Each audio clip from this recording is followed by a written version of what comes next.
Hello everyone, welcome back. If you are new here, my name is Amanda and I am a third-year medical student. Today I'm going to be walking you through how I use Anki, and I'm also going to introduce you to the Anki controllers that I have and what settings I use for them. So let's get started. I'm going to bring you a little closer so that you can have a better idea of what's going on here. So we're going to start by opening a browser and typing in download Anki.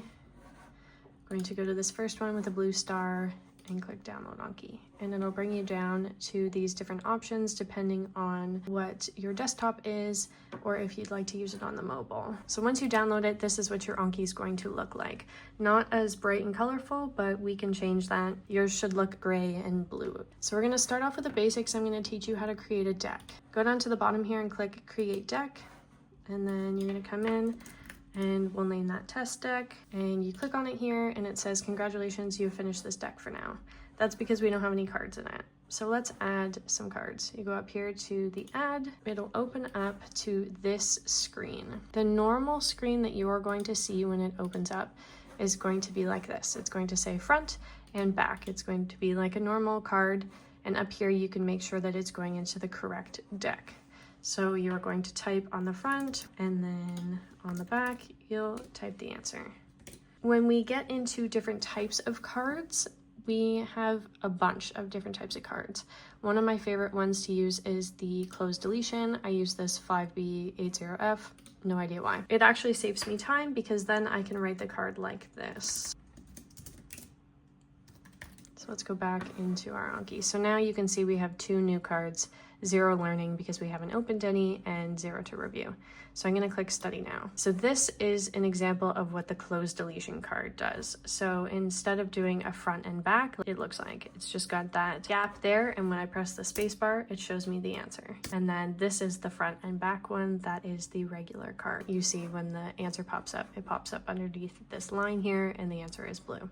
Those are the basics of how to make a card. You can go in and create another deck and say week 1, and you can drag it and put it into this test deck so that you have it now broken up into week 1, week 2.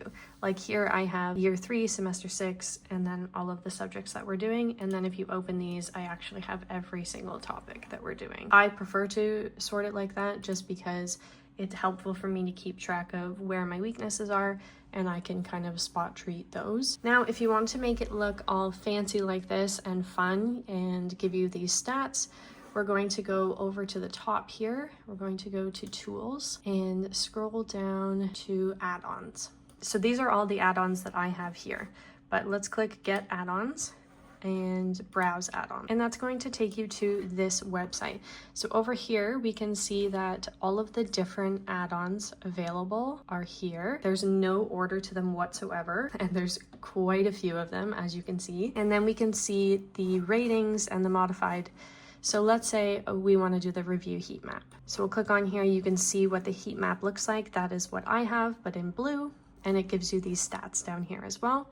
You're going to scroll down all the way down here to this box, and you see these numbers. We're going to copy those numbers, and we're going to go back to our Anki. Again, we're going to click the get add-ons, and right here in the code, that's where we're going to put the code. And you'll press OK, and that should populate in here. So these are the different add-ons that I have. You can take a screenshot of these. We've got the button colors. So this is one of my cards. I open this card, and I've had a picture included in here. At the bottom here, you can see, again, hard, good, or easy. And there are different timestamps here. So the 10 minutes, the 12 hours, the 1 day, and the 10 day, and that's depending on how I felt my knowledge of the card was. So if it was good and I got it right away, I'd click good. If I had some difficulty with it, but I still got it. As you get through these cards, these numbers will change. You can actually change those settings. So if you come over here, you're going to go to options, and it's going to open this window here. These are the options I like to keep for my decks. I like to have 9,999 as my limit. That is as high as it can go. These are my learning steps, so 10 minutes, 1 day, 3 day. Gradual interval is 4 days, easy interval is 5. you do get this pop-up. I just ignore this, to be honest with you, and I haven't had any problems with it. Insertion order, I prefer random, because if you have sequential, then it's going to show you in the order that you made the cards, and I don't like when it's all one subject and then we move to another. So if the answer is all one drug and there's a bunch of different cards about that drug, I'm going to eventually catch on that, okay, we just did this drug and it's asking like a very similar concept. It's probably that one too. I want it to kind of mix around, so that's why I keep it random. Back here, so we've got close hide all. That was the close deletion card that I was showing you, the different type of card that I prefer. Custom background image and gear icon, so I have that one, which means that I can change this background image, this pink that you're seeing. I used to have a galaxy background and that stuck with me for many years, but I am now moving on to a pink and a little more bright. The deck stats I can see, so when I open a deck, it gives me more stats on it. It also gives me the study 2 cards within 26 seconds today, and so forth. Image occlusion is one of my favorite ones, but we will skip that for right now. The heat map is this that you're seeing here. So this was my heat map from last year. I completed it, and the colors correspond to how many cards you did that day. So you'll see here that the higher the cards, the lighter the color. May 22nd, 2025, I did 1,500 cards, which to me was a lot. As you can see, my average around here was more in the 700 to 800s, 1,500 here too. So quite a busy time. And then these ones were obviously a bit lower, just to give you an idea of how often or how many cards I was doing per day. As you can see, we're off to a great start this year as well.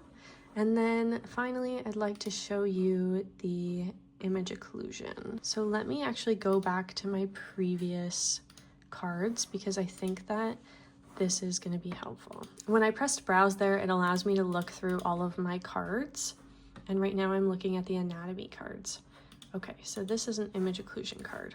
So let's just open this up here for you guys so you can see. So here's the card, and it's asking me for this red label here. So then I can see that that's the iris. If I want to see all of the labels, I just put toggle marks and it shows me all of the labels here. And then again with this image, we can do that all over again. So when you're adding a card like that, you're going to go to add, you're going to select type, and you're going to go down to image occlusion.